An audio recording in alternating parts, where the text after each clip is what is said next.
Bon, salut, bienvenue dans la vidéo de la ferme de terre. Aujourd'hui, on va faire une petite visite du mois d'octobre.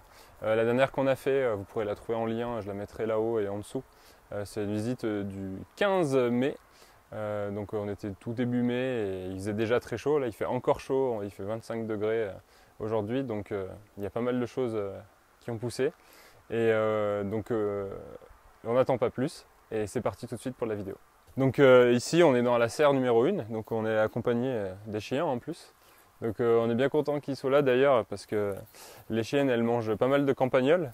Et bon voilà, comme à chaque fois en maraîchage sol vivant et en maraîchage bio, les campagnols ils nous accompagnent, ils mangent un petit peu de légumes.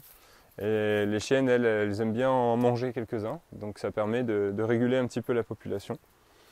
Donc l'idée de la visite aujourd'hui, c'est voilà, de faire un petit tour des cultures, vous expliquer ce qu'il y a eu avant et après les itinéraires culturaux qu'on a fait pour enchaîner sur des légumes par rapport à ceux qu'il y avait avant.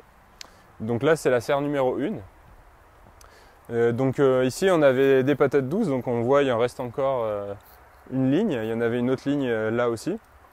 Donc ces patates douces, on les a fait sur paillage plastique parce que vu que c'est une culture qui allait rester longtemps en place, eh bien, on s'est dit qu'il fallait que ce soit sur un paillage plastique pour éviter de trop désherber. Mais finalement, à la réflexion, on s'est dit que par la suite, on les fera sur de la matière organique parce que en fait, ça prend vite beaucoup de place et ça concurrence les adventices, donc il n'y a pas ce problème-là de concurrence finalement. Et vu qu'il a fait un été très chaud et qu'on a pas mal arrosé pour compenser la chaleur, ben, on a eu des grosses patates douces, donc un rendement très intéressant.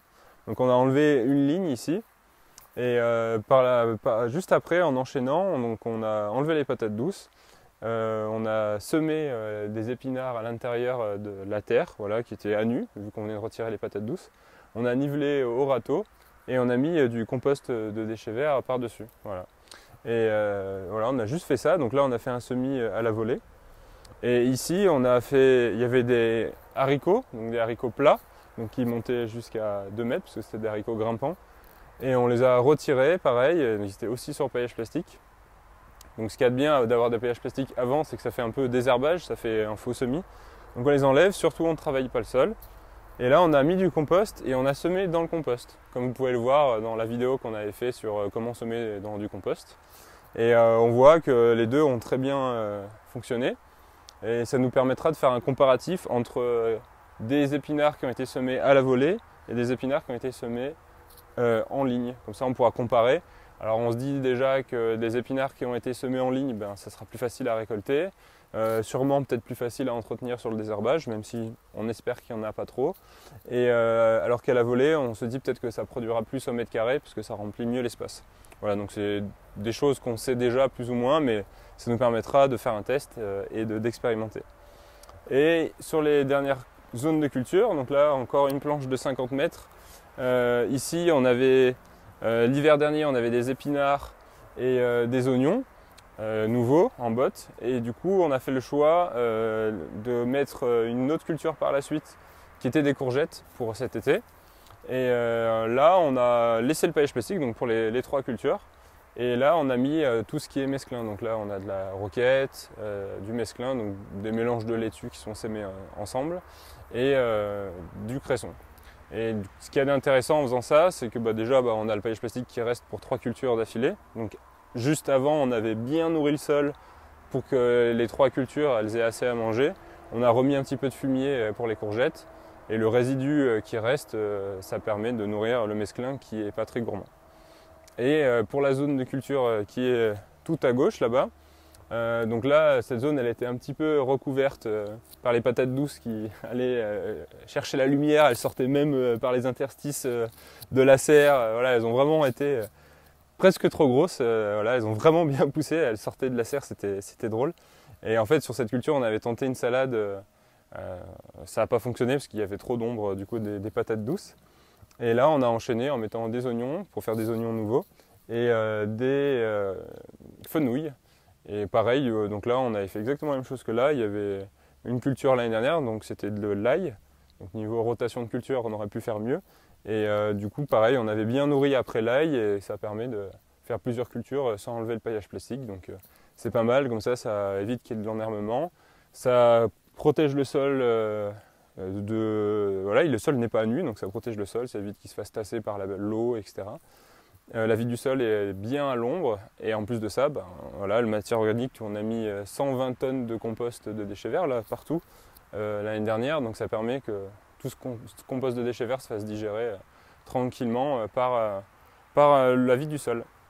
Donc voilà, je vous propose de me suivre, on va faire un petit tour, on va redescendre dans la serre, comme ça vous pourrez voir un petit peu les cultures, comment elles poussent, sachant qu'à la suite de cette culture-là, on a aussi semé des radis. Donc je pense que on va vous filmer ça, comme ça vous pourrez voir ça. Et après on va remonter dans la deuxième serre, comme ça vous pourrez voir la suite. Donc là, ce qu'il y a de bien, c'est que comme je vous le disais, on a semé directement dans le compost.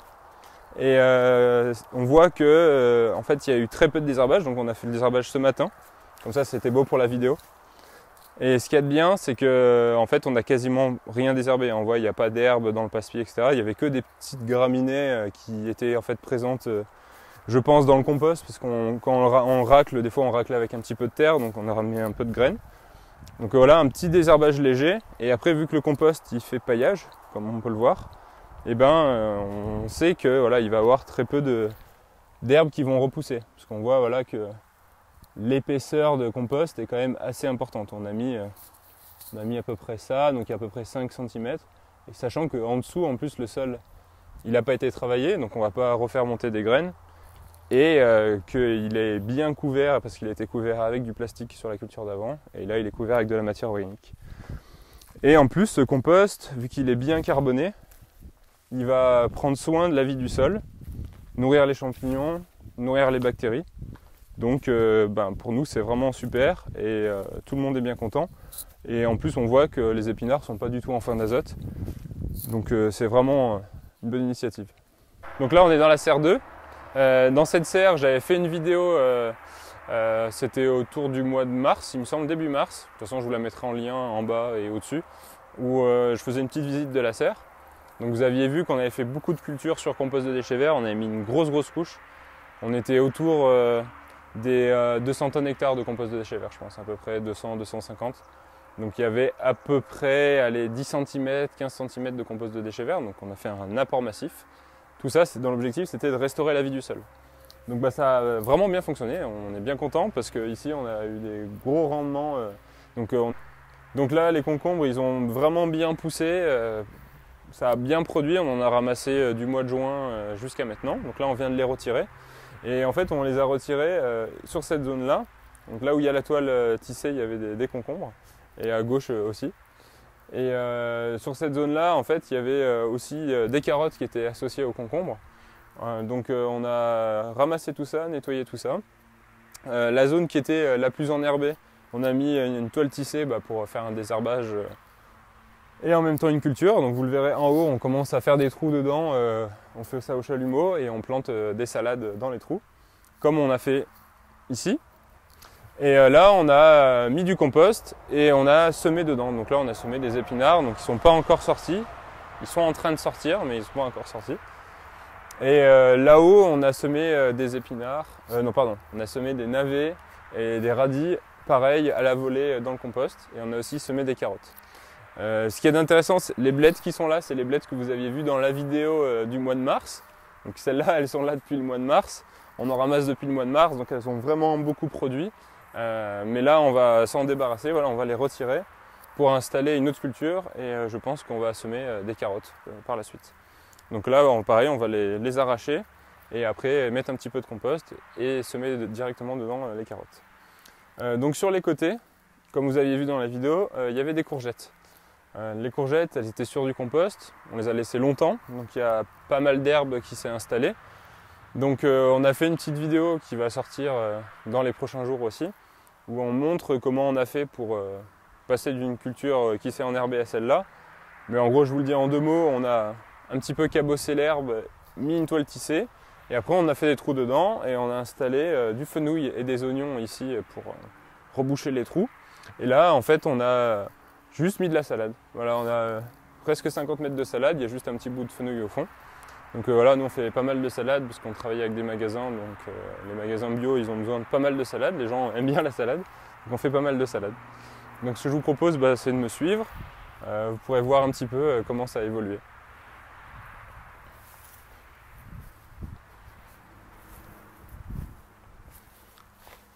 Donc là par exemple, on voit les épinards qui commencent à pousser. Voilà, ils sont voilà, tout petits. Donc ici c'est pareil, on a semé à la volée, mais il commence à y avoir quelques épinards qui poussent. Voilà, on voit que les salades elles sont plutôt homogènes, donc on est plutôt satisfait. Et sous la toile tissée, vu qu'on a fait ça il y a quelques jours, on sait que normalement là l'herbe elle est entièrement morte, parce qu'on avait déjà un petit peu nettoyé avant à la main. Et du coup, on va pouvoir venir planter nos salades en faisant des trous et en plantant. Voilà.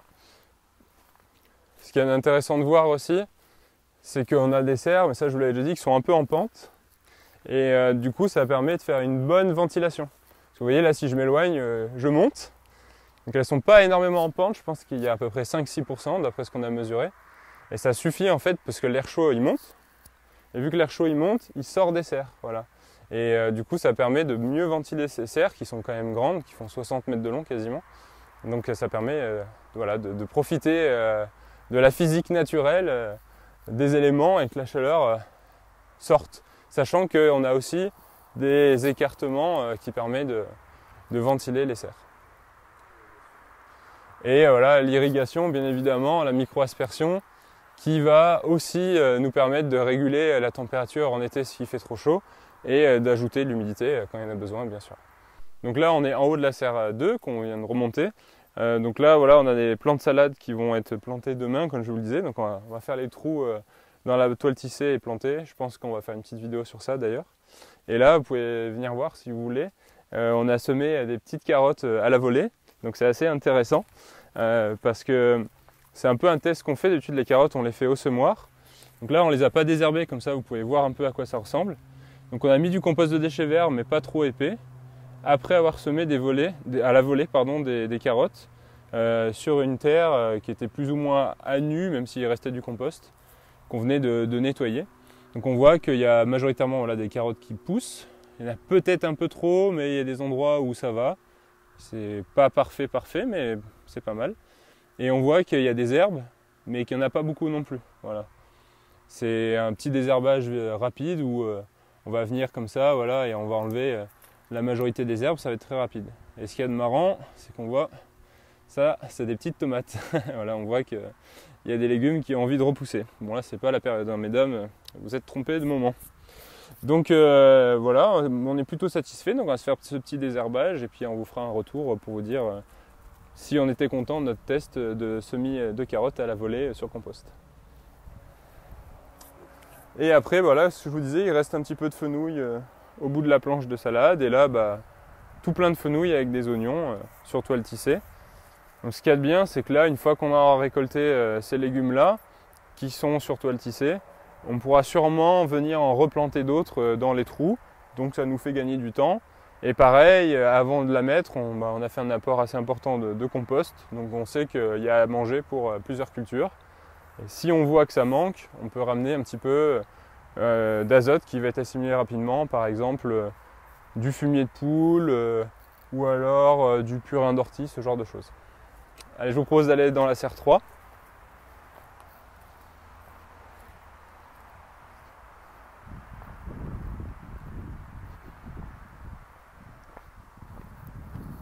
Donc là, on arrive dans la serre 3. Donc la serre numéro 3, c'est la serre qui était dédiée aux solanacées d'été. Donc les tomates qui sont en fin de vie, voilà, c'est normal, on est mi-octobre. Des aubergines et les poivrons qui sont là-bas. Donc dans cette serre, on a produit pas mal cette année, donc on est plutôt content. Les tomates étaient plutôt abondantes, les aubergines également, même les poivrons. Il a fait un été chaud. Trop chaud même à des moments, donc on a dû blanchir les serres, donc c'est-à-dire qu'on a mis un petit peu de peinture sur la serre pour en fait refléter la lumière, pour qu'il fasse moins chaud à l'intérieur. Et malgré ça, il a quand même fait un peu trop chaud, donc il y a des fleurs qui ont avorté. Donc là par exemple, il y a un bon exemple de fleurs qui avortent, vous voyez à quoi ça ressemble. Donc là il y a une tomate, et là c'est une fleur qui a avorté. Et ça on en a eu beaucoup. Et quand il se passe ça, ça fait qu'il y a moins de tomates, hein, tout simplement. Et il y a aussi ces dames-là, que vous pouvez voir aussi. Voilà, ces petites dames là, c'est des punaises. Voilà. Et ces punaises là, eh ben, elles aiment bien les tomates aussi. Et elles ont fait des jolis trous dedans. Et vu qu'elles font des jolis trous dedans, ben, malheureusement, après elles pourrissent et on ne peut pas les vendre. Donc ça, c'était un petit problème, ces punaises-là. C'est des punaises qu'il y a de plus en plus dans le maraîchage et elles aiment bien les légumes d'été. Donc ça peut être compliqué dans un contexte où on doit produire pas mal de légumes qui sont de belle qualité. Mais voilà, on les a ramassés un petit peu tous les matins. Et puis heureusement, on a réussi à maintenir la population comme ça, mais ça nous a quand même fait pas mal de dégâts sur ces tomates-là. Donc je vous propose d'aller faire un petit tour dans la serre pour qu'on voit un peu ce qui reste. Sachant que là, les tomates qui restent, on va les laisser vivre encore un petit peu pendant une semaine, même peut-être 2-3 jours seulement. On va ramasser toutes les tomates vertes qui restent. On va essayer de les faire mûrir un petit peu en caisse. Et après, on va les retirer. Donc on a du fil de chanvre. Donc ce qu'il y a de bien, c'est que le chanvre, c'est biodégradable. Donc on a juste à venir, on coupe comme ça. La tomate, elle tombe. Après, on coupe au pied. On peut même arracher la tomate si on veut. Et après, on peut remettre une culture. Donc là, c'est pareil, c'est sur toile tissée, toutes les cultures ici. Ça permet de pouvoir avoir une culture qui reste propre. En plus, ça aime bien la chaleur. Donc voilà. Et les aubergines, bah, vous voyez, moi je fais 1m94. Les aubergines, elles m'arrivent à l'épaule. Donc elles ont bien poussé. Donc là, bon, c'est la fin.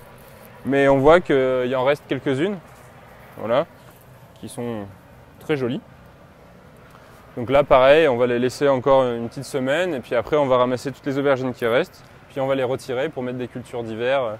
Comme de la mâche, on va mettre des épinards, de la salade. Peut-être des carottes, des radis, voilà, des navets, toutes les cultures qu'on peut installer en hiver sous serre et qui vont pousser quand même. Voilà. Donc là, ce qu'il y a d'intéressant, c'est juste pour vous montrer que malgré qu'on est en fin de saison, malgré l'été chaud, eh ben, les tomates, elles ont vraiment beaucoup poussé. Ici, par exemple, ben, voilà, elles font plus de 4 mètres, hein, elles ont poussé là, elles grimpent, voilà. Et qu'il y a encore pas mal de tomates dessus. Voilà. Donc bon, comme je vous le disais, là, elles sont en train de mûrir, voilà, c'est les dernières qui mûrissent. Mais voilà, ça produit encore malgré la fin de saison.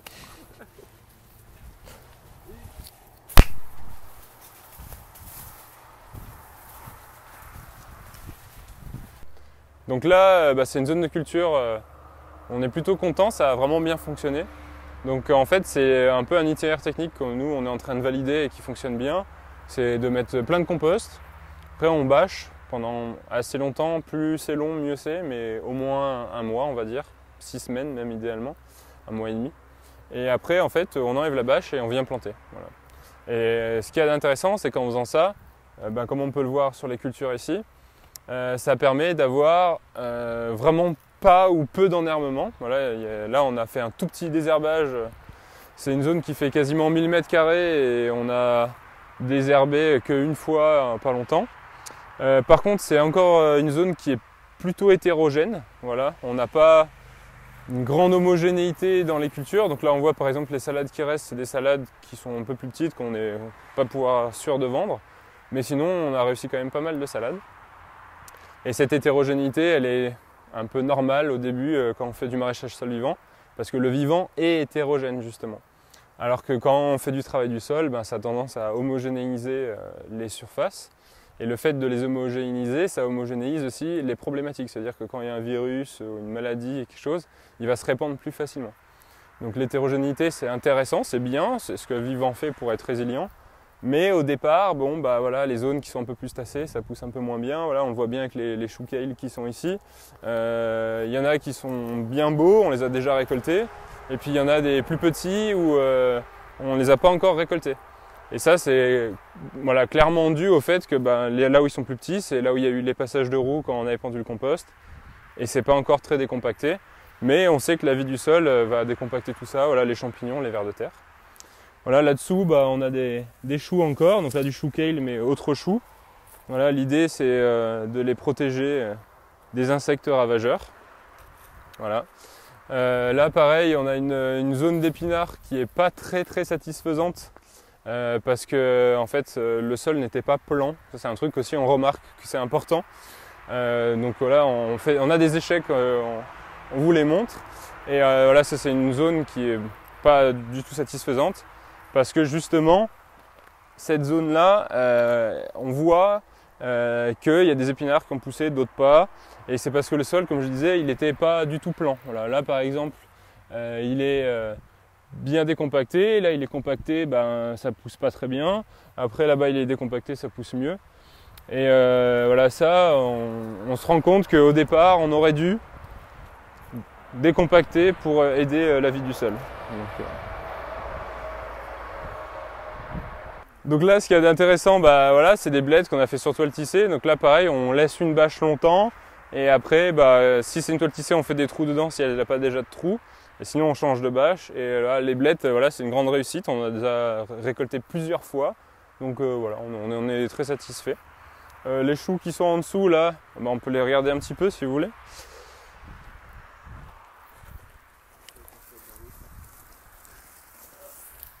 Voilà, bah, ils sont beaux. Voilà, ils sont gros, ils sont bien en bonne santé, donc c'est parfait. Voilà. Vous pouvez voir la taille du chou avec la taille de ma main. Donc voilà, ils sont bien, donc c'est satisfaisant. Ici, sur cette zone de culture, donc là on a des fraises qui sont sur un paillage plastique parce qu'elles restent longtemps en place. Et à côté, on a mis de la facélie, donc c'est un engrais vert. Donc avant, il y avait, en précédent cultural, il y avait un chou qu'on a retiré. Après, on a un peu laissé s'enherber la zone pour faire un engrais vert spontané. Et après, on a recouvert avec une bâche.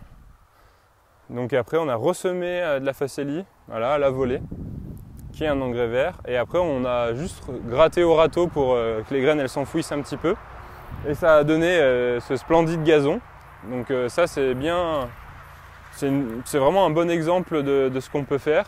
Parce que là, par la suite, la facélie c'est très facile à détruire. On peut juste l'écraser par exemple avec une planche en avançant. Ou alors avec un rouleau faca si on en a un. Ou juste la débroussailler. Et après en fait, une fois qu'elle est coupée, elle meurt. Et ça fait un paillage sur place. Donc c'est vraiment super. Et en plus, les racines de la facélie, elle a tendance à vraiment décompacter le sol. Donc on se retrouve avec un sol qui est très farineux. Donc c'est vraiment une bonne plante comme engrais vert et elle nous convient bien. Donc là, on est dans une zone, donc je rappelle, on est au mois d'octobre, où on est dehors en plein champ. Et ici, du coup, on a installé du mesclin. Donc c'est du mélange de jeunes pousses. Et ici, on l'a déjà récolté. Hein, donc là, on vient juste de le couper, on l'a coupé hier. Et ça, on l'a coupé il y a une semaine. Donc en gros, quand ça se passe bien, comme en ce moment, voilà, il fait plutôt beau, plutôt bon, on le coupe quasiment une fois par semaine, 2-3 fois par mois, on va dire à peu près. Une fois tous les 10 jours, on coupe. Donc ça, je dis, voilà, c'est une repousse. Là, ça a été coupé, c'est une repousse il y a à peu près une semaine, je pense. Et c'est vraiment intéressant parce que voilà, c'est une plante qui peut durer plusieurs mois, qu'on peut couper plusieurs fois. Quand ça se passe bien, on peut les couper 7-8 fois.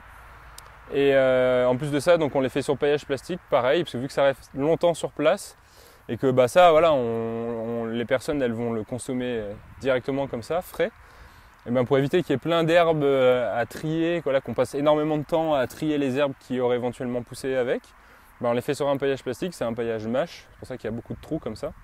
Comme ça, on a juste à les récolter. On prend un couteau, voilà, on les prend, paf, on coupe, paf, on coupe. Et il n'y a aucune herbe, le mesclin est très beau. Et ça permet de le créer sans passer trop de temps. Sinon, le mesclin, ça peut être vraiment très très long à produire comme plante. Ici, on a fait un engrais vert. Alors c'est une expérience, donc c'est une fin de culture. Je me souviens plus ce qu'il y avait comme culture ici, de la salade il me semble. Oui, de la salade. Et après ça s'est enherbé, on l'a laissé s'enherber. On a plus ou moins arraché l'herbe qui avait poussé. C'est pour ça qu'on voit des grandes tiges, il y avait aussi de l'ambroisie.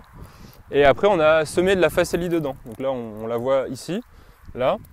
Donc la facélie c'est pas vraiment parfait, voilà, c'est pas un tapis vert comme à côté comme on l'a vu. Mais ça va permettre quand même de créer un engrais vert sur place. Et je voulais voir ce que ça donnait en mélangé avec des fins de culture, des plantes spontanées aussi. Et en fonction de comment ça pousse, dans tous les cas, nous on a l'outil bâche pour repartir à zéro si on voit que ça s'est beaucoup enherbé.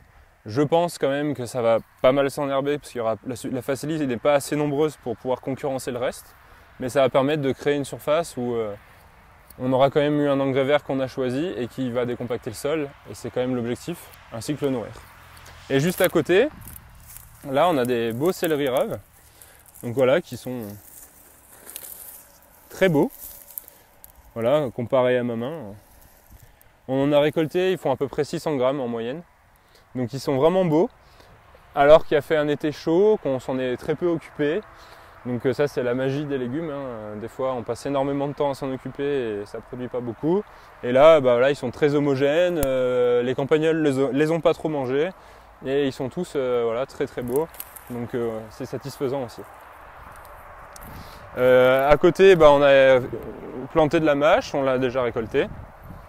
Et on voit la facélie qui est vraiment très très homogène.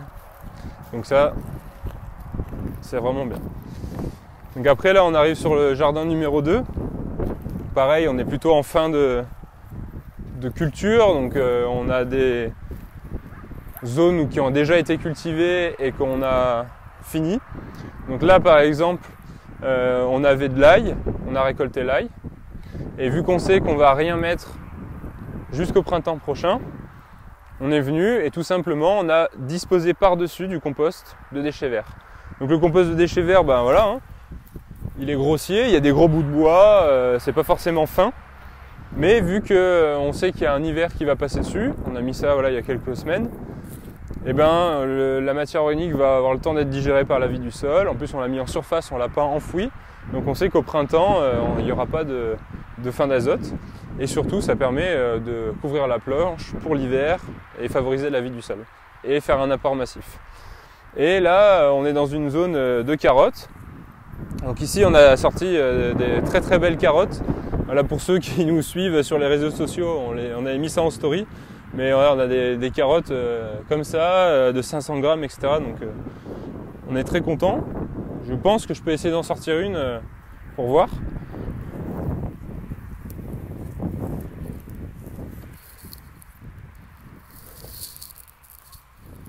Donc voilà, c'est un exemple de carotte qu'on a pu avoir. Donc elle fait pas 500 grammes, mais elle doit être autour de 200 grammes. Et ce qu'il y a de bien, c'est qu'elle est bien droite, elle est belle, il n'y a pas d'insectes qui l'a croquée. Et souvent en maraîchage sol vivant, on voit pas mal de cultures de carottes qui sont fourchées. Alors donc nous on en a aussi, hein, elles ne sont pas toutes parfaites comme ça. Mais c'est pour dire que souvent ce qui manque, c'est que le sol soit assez décompacté en profondeur. Et c'est ça qui nous fait réfléchir à éventuellement avoir un outil qui nous permet juste de décompacter en profondeur le sol sans le retourner, voilà. Et ça serait éventuellement peut-être la roue de secours pour les carottes, pour avoir des carottes qui sont droites. Parce que comme je vous le disais, vu que nous on travaille avec des magasins, c'est compliqué d'avoir des carottes qui sont toutes tordues. Quand on fait de la vente directe, c'est pas un problème, quoique, mais avec des magasins c'est impossible. Donc nous, il faut qu'on ait une solution. Et là, je pense que ça va être compliqué de se passer du travail du sol, sauf si, et c'est déjà arrivé, sachant que nous on a un sol qui est limoneux, argileux, mais sauf si à force de mettre de la matière organique, que la vie du sol est présente, et surtout garder l'humidité présente, on peut arriver à avoir des carottes qui sont droites aussi. Donc ça dépendra un petit peu des années, et effectivement quand il fait chaud comme cette année, c'est compliqué aussi de garder un sol qui est humide en profondeur. Donc réflexion autour d'avoir un outil de travail du sol qui ne retourne pas pour les carottes. Ici, donc on a du persil qui est sur du paillage plastique. Ce paillage plastique, il a été, je pense, encore une fois indispensable, parce que là, le persil, il a été planté au printemps. Là, on est à l'automne, il est toujours présent. Ça a produit énormément. On a récolté du persil, je ne sais pas combien de fois, 5, 6 fois, peut-être 7 fois. Et il est toujours là, on en récolte encore. Et il n'y a pas eu de désherbage. Donc en fait, le plus gros du travail, c'était de planter le persil et de le récolter. Donc ça, c'est vraiment quelque chose qui nous encourage à utiliser du paillage plastique pour les cultures longues. Pour cette raison-là, parce qu'on sait que la matière organique, à un moment donné, il y a une graine qui va venir et il va y avoir du désherbage. surtout pour les cultures longues. Donc pour les cultures longues, on a tendance à privilégier du paillage plastique. Donc là, c'est un endroit où il y a encore des carottes et des betteraves. Donc pour continuer sur les carottes, ici, on n'a pas vraiment réussi. Donc voilà, nous, on n'a pas la prétention de tout réussir. On vous montre les échecs. Je pense que c'est important de montrer quand il y a des choses qui n'ont pas fonctionné. Ça permet à tout le monde de progresser. Nous et aussi à vous qui regardez nos vidéos, qu'on vous montre ce qui n'a pas fonctionné et ce qui a fonctionné. Comme ça, ça vous fait progresser autant que, voire plus. Parce que les erreurs, c'est source d'apprentissage. Donc on se permet de vous les montrer. Donc là, on a semé des carottes. Alors, on a fait plusieurs erreurs. Déjà, le sol, il était très compacté. On ne l'a pas assez remouillé. Il y avait une fin d'azote parce qu'on a mis du compost de déchets verts sur un sol qui n'était pas du tout vivant, sans l'enfouir. Enfin si, en l'enfouissant, mais sans attendre suffisamment longtemps. Donc il y avait une fin d'azote. Et en plus de ça, on a semé trop dense et on n'a pas assez arrosé. Donc là, cumul des choses qu'il ne faut pas faire. Et du coup, on a des carottes. Voilà, je vais vous en sortir. On pourra les comparer avec celles-là, mais qui sont, déjà on voit, hein, le feuillage est plus petit, sont moins belles. Donc voilà, on va en sortir une au hasard. Voilà, on voit la différence. Donc ça, je suis pas sûr qu'on puisse appeler ça des carottes. Voilà, elles sont... C'est de la mini carotte quoi, hein. On compare, voilà, c'est les carottes qui sont en fin d'azote. Voilà, comme je viens d'expliquer, trop denses. Donc c'est intéressant de voir la différence. Alors c'est pas des carottes qui vont être invendables, hein. Là on va les laisser un petit peu grossir. Voilà, elles vont se former, alors à part à celle-là qui est trop courte, mais les autres elles vont grossir et voilà, ça va devenir des carottes qui sont vendables. Mais voilà, le rendement c'est pas le même. Donc comme quoi, toujours important de pas trop semer dense et de faire attention qu'il y a assez à manger dans le sol et surtout de garder bien humide. Mais en même temps, avec l'été de sécheresse qu'on a eu, ce n'était pas forcément évident. Et ici on a des betteraves qu'on a transplantées il y a longtemps, il y a quelques semaines et qu'on s'en est pas occupé. Donc voilà, on va regarder ensemble ce que ça donne. Donc on voit que le compost, la vie du sol a commencé à bien le manger. Voilà, les betteraves commencent à se former. Il y a un peu d'herbe, mais ça n'a pas l'air de gêner le développement des betteraves. Là également, voilà, donc elles sont toutes en train de se former. Elles sont plutôt bien. Ça serait pas forcément une mauvaise idée de désherber un petit peu ces betteraves-là.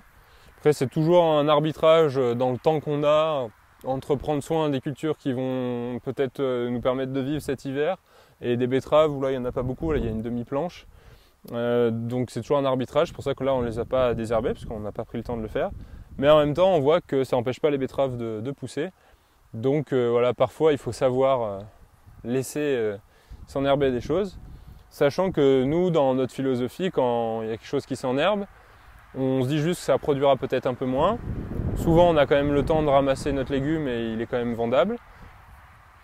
De taille suffisante en général. Et après, comme je vous l'ai dit, on a l'outil bâche, on vient bâcher. Ça a fait un engrais vert in situ en plus, toutes ces mauvaises herbes. Donc voilà, on considère que les plantes qui poussent, ça va améliorer notre sol. Ce qui est le cas, ça va le décompacter. On bâche et après, ça nous permet de faire un engrais vert en même temps que notre culture. Donc nous, voilà, il n'y a jamais de problème, il n'y a que des solutions.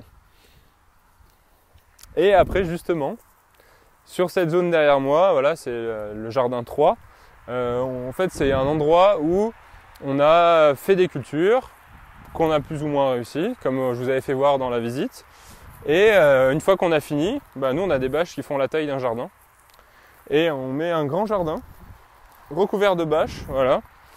Donc là, il y a juste l'exception du basilic parce que le petit basilic, il est en train de nous faire des graines. Donc on aimerait bien les récupérer pour les ressemer l'année prochaine. Donc on le laisse faire des graines. Et toutes ces bâches là, elles vont désherber, voilà, préparer nos zones de culture pour le printemps prochain. Donc là, on les a mis il y a un mois. On les a mis à peu près au mois de septembre. Donc là, déjà en dessous, on va regarder, mais c'est déjà bien désherbé, je pense. Mais on va les laisser beaucoup plus longtemps, jusqu'au mois de février l'année prochaine. Et comme ça, on aura juste à remettre du compost et le sol il sera tout à fait prêt. Et ça, c'est vraiment un chouette outil, parce que comme je viens de le dire, vu qu'on va laisser s'enherber certaines cultures, on bâche et on n'a pas besoin de s'inquiéter. Donc je vous propose de regarder en dessous. En plus, moi j'ai toujours pas regardé à quoi ça ressemblait, donc on va découvrir ensemble. Donc on tient la bâche avec des des boudins comme ça.